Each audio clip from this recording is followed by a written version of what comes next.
Makanin pala to. Baka may blood ka, Mike. Pahinga iba ng kanin. Oh my God!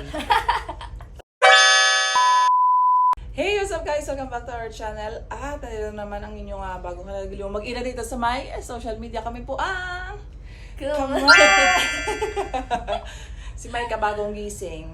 Tulog pa siya kanina, nagluto na ako, tapos hindi siya masyado mahilig sa gulay.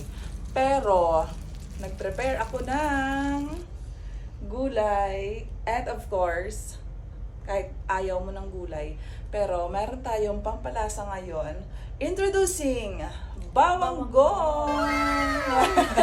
At kasama namin si Ivan ngayon. Kumakain ka ba, Ivan, ng gulay? Opo, Ikaw, Ash? Kumakain ako ng, ito paborito ko to eh. Ito Yes. lately lang. Dapat meron pa akong ano nito eh. Dapat meron pa ako nitong kangkong. Tayo ditong pritong talong, nilagang okra at saka tortang talong. At syempre ang ating star for today ang bawang gong. Meron siyang tatlong flavor. Napakasarap nito, gustong-gusto to ni Maika kasi tinry namin noon. Merong original, merong mild spicy at saka spicy. So, tara! Kain! Pero hindi pwedeng walang rice. Kayo muna. Kumuha according sa edad. Ikaw ba lang Ako ang una. Magkamay tayo. Ano? Magkamay tayo. Diyos ko, sira na naman ang aking diet natin. Masarap to, promise. Ginisa na siya tapos ang daming bawang. Nilagay ko na siya dito, original, mild, spicy. Ito mild. Sarap. Sarap diba? Sabi ko sa'yo, masarap eh. Bawang gong. Parang pwede pang kare-kare na dito. Ba? Ang sarap. Si Mike hindi na masyado makain ng bagoong mga ganito. One time, ano ba yung niluto natin, Mike? Na sabi ko, try mo, lagyan mo niyan. Munggo. Noong nag-isa ako ng munggo noon, nagluto ako. Nilagyan ko rin siya ng bawang gong. Na original. Sarap. Sarap, no? Binapapako nga minsan eh. Sarap mo. Masarap ng mild dito. Sarap. Sarap. Masarap din yung original. Ito pala yung best way para pakainin si Mika ng gulay. Pero in fairness kumakain na siya ng okra ngayon Bawang gong with okra nga. Kumakain ka nga ng okra. Wow! Sarap daw. Totoo lang At alam mo baka kabayan ang may-ari niya. Ang may bawang. Hala, ubos na agad yung kanin ko. Sira ang diet ko. Pag naubos na, sabihin namin kayo, bigyan niyo kami ulit. Baka naman may bawang gong. Sarap.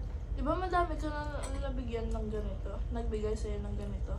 Bakit mo na ako masarap? Ito ang masarap. Ito lang kinain mo, no? Ito lang. At saka hindi siya malansa. Hindi kasi ako sa moy. At saka medyo manamis na basta masarap. Tapos ang ganda pa ng lagayan, asilyado pa yan. Naku, ubos agad ang kanin. Parang nagkamali ata ako na nagbawang gong tayo. Ubos na rin kanin mo. Makanin pala to. Pahinga iba ng kanin. My God! Tataba na naman ako nito. Busog na ako. Promise, masarap yung spicy. Sarap. O, diba? Sarap. Pwede sa lahat na dito. Sarap. Parang ayaw mo minto. Ubus! Sarap papakin. Hindi ko alam kung matutuwa ako na. Hindi kasi ako makanin eh. Ngayon, kakanin ako. And, yun nga, nabusog kami. Ubos kanin mo? Ubos. Naubos namin. Itong original pa meron konti. Masarap yung Anong gusto mo dun sa tatlo? Mild spicy. Ako yung spicy kasi milig ako sa spicy. Marami pa tayong ulam. Kaya continuation mamayang gabi. Dinner na naman. Oh, thank you so much. Ano masabi mo? Sarap. Pahingi pa. Ay, dalok-dalok. Yun po, if you want to order again, yan po ang kanilang mga social media accounts. Pwede po kayong order. Nagdi-deliver yan sila all over UAE. Promise, ang sarap. And that's it for today. Much love and God bless. Bye! Kain ka pa ulit, Mike. Suka na. Sakit na dyan ko.